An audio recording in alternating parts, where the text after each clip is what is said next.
इस वक्त की दोस्तों तमाम बेहद ही बड़ी खबरें मुख्य समाचार सामने निकल के आ रहे हैं, जहां पर पहली बड़ी खबर में आप लोगों को बताएंगे आरजेडी ने कर दिया है बड़ा दावा। बिहार की राजनीति में भूचाल, नीतीश कुमार यहां पर जल्द ही पलटी मारने जा रहे हैं। आरजेडी के विधायक ने बड़ा दावा किया है, इसको लेकर के पूरी खबर जानेंगे कि कैसे नीतीश कुमार ने बीजेपी के कार्यक्रम का बहिष्कार कर दिया है।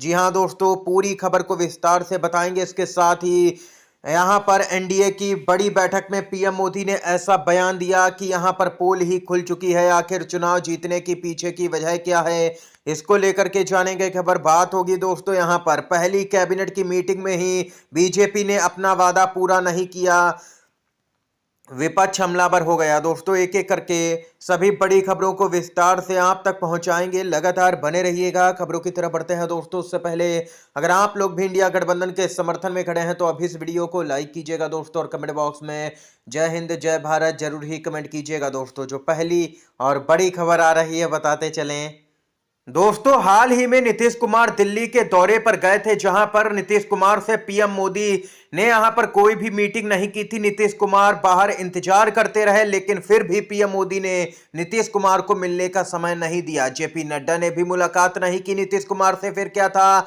नीतीश कुमार नाराज होकर के वापस बिहार लौट गए। उसके बाद से ही कई तरह की अटकलें भी चल रही थी, और यहां पर हाल ही में दिल्ली में मुख्यमंत्री का शपथ ग्रहण हुआ, जिसमें नीतीश कुमार को न्योता दिया गया बीजेपी की तरफ से। लेकिन बीजेपी को बड़ा झटका देते हुए नीतीश कुमार ने यहां पर बीजेपी को ही करारा झटका दे दिया है दोस्तों। बताते चले, नीतीश कुमार शपथ ग्रहण समारोह में नहीं पहुंचे, जो कि भाजपा को एक बड़ा झटका माना जा रहा है। इस सबके बीच में विधायक आरजेडी के हैं जो भाई वीरेंद्र ने बड़ा बयान दिया। नीतीश कुमार आरजेडी के साथ आने वाले हैं। सीएम नीतीश कुमार पर बड़ा बयान सामने निकल के आया है। आरजेडी के विधायक भाई वीरेंद्र बोले, इसलिए मुख्यमंत्री नीतीश नहीं गए दिल्ली, शपथ ग्रहण समारोह में नहीं हुए शामिल। बीजेपी को एक करारा झटका नीतीश कुमार की तरफ से ये माना जा रहा है दोस्तों। नाराजगी की खबरें एक बार फिर से परवान चढ़ती हुई नजर आ रही हैं। नीतीश कुमार यहां पर कुछ बड़ा खेल कर सकते हैं। इसी साल बिहार के अंदर विधानसभा का चुनाव भी दोस्तों होना है। इसके साथ ही एक और बड़ी खबर की तरफ बढ़ते हैं दोस्तों। यहां पर अक्सर देखा गया है कि अमित शाह या पीएम मोदी जितनी भी सीटों का ऐलान कर देते हैं कि हम इतनी सीटें चुनाव में जीतेंगे, उतनी सीटें या उससे ज्यादा ही सीटें भाजपा की अक्सर चुनाव में आ ही जाती हैं, एक दो मौकों को अगर छोड़ दें तो। और इन सब के बीच में यहां पर पीएम मोदी का बड़ा प्लान यहां पर सामने निकल के आया।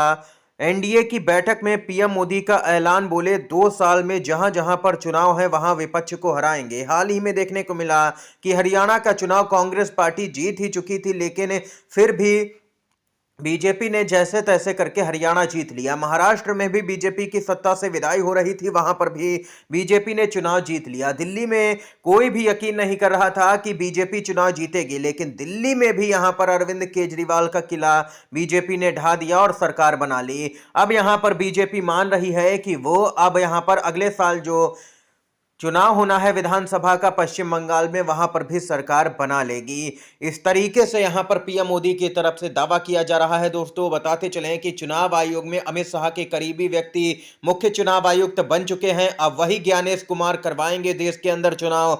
आप लोग समझ ही सकते हैं कि पीएम मोदी ऐसे दावे कहां से कर रहे हैं। इसके साथ ही दोस्तों एक और बड़ी खबर की तरफ बढ़ते हैं। महाराष्ट्र के कृषि मंत्री माणिकराव कोकाटे को नासिक की अदालत ने 1995 के एक मामले में 2 साल की सजा सुनाई है। जी हां दोस्तों, विधायकी भी जाएगी, मंत्री का पद भी जाएगा, अयोग्य करार दिए जाएंगे, क्योंकि कानून है अगर एमपी एमएलए को 2 साल या उससे अधिक की सजा होती है तो उसकी सदस्यता स्वतः ही समाप्त हो जाएगी। यहां पर कोकाटे पर सरकारी कोटे के तहत फ्लैट पाने के लिए फर्जी दस्तावेज जमा करने का आरोप था, जिस पर कोर्ट ने उनको ये यहां पर 2 साल की सजा सुनाई है, जिसके बाद बीजेपी में हड़कंप का माहौल देखने को मिल रहा है महाराष्ट्र की सरकार में। इसके साथ ही दोस्तों यहां पर खबर आ रही है, बीजेपी ने वादा किया था कि पहली ही कैबिनेट मीटिंग में कई बड़े यहां पर ऐलान किए जाएंगे। महिलाओं को 2500 रुपए की योजना पास की जाएगी, लेकिन पहली मीटिंग भी कैबिनेट की हो चुकी है। महिलाओं से किया वादा बीजेपी ने नहीं किया पूरा। पूर्व मुख्यमंत्री आतिशी का जोरदार हमला। दिल्ली सरकार पर पूर्व सीएम आतिशी भड़क उठी हैं। पहली कैबिनेट मीटिंग में महिलाओं को 2500 रुपए की योजना आखिर क्यों पास नहीं हुई, ये सवाल आतिशी ने खड़ा कर दिया है। दोस्तों, बीजेपी चुनाव से ठीक पहले वादे तो बड़े बड़े करती है, लेकिन उन वादों की हकीकत कुछ और ही होती है। इसका ताजा उदाहरण महाराष्ट्र से ही सामने निकल के आया है, जहां की महिलाएं और जनता अपने आप को ठगा हुआ महसूस कर रही है।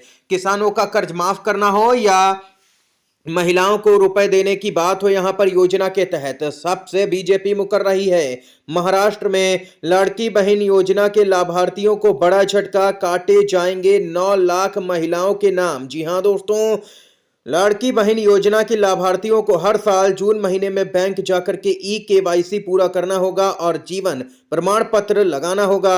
दोस्तों, इन सबके बीच में यहां पर बीजेपी सरकार ने महाराष्ट्र की महिलाओं के साथ बड़ी ठगी की है, उन्हें धोखा दिया है। कांग्रेस पार्टी ने इस मामले को उठाया और ट्वीट किया। कांग्रेस ने कहा कि चुनाव से पहले महिलाओं से लाड़की बहन योजना के तहत हर महीने 2100 रुपए देने का वादा किया गया। प्रदेश की हर महिला के खाते में पैसे भेजे गए। महिलाओं ने सोचा कि अब तो 2100 रुपए मिलेंगे, इसलिए बीजेपी को वोट दे देते हैं, लेकिन इस योजना में अब लाखों महिलाओं के नाम काटे जा रहे हैं। इस योजना के प्रचार में ही 200 करोड़ रुपए फूंक दिए गए।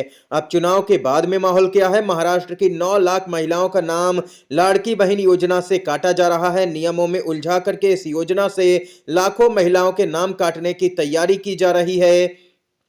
कांग्रेस ने कहा कि साफ है कि झूठ बोलना, चुनावी जुमले देना और खोखले वादे कर भोली भाली जनता को ठग लेना बीजेपी की पुरानी आदत रही है। महाराष्ट्र की जनता इस ठगी के लिए बीजेपी सरकार को कभी माफ नहीं करेगी। ये कांग्रेस पार्टी ने दोस्तों ट्वीट किया है और मोदी सरकार से लेकर के राज्य की फडणवीस सरकार को जबरदस्त तरीके से दोस्तों घेरा है। इसके साथ ही खबर आ रही है यहाँ पर सुप्रीम कोर्ट महाराष्ट्र की सरकार पर भड़का। राज्य के अधिकारी दबाव में हो सकते हैं, न्यायपालिका नहीं।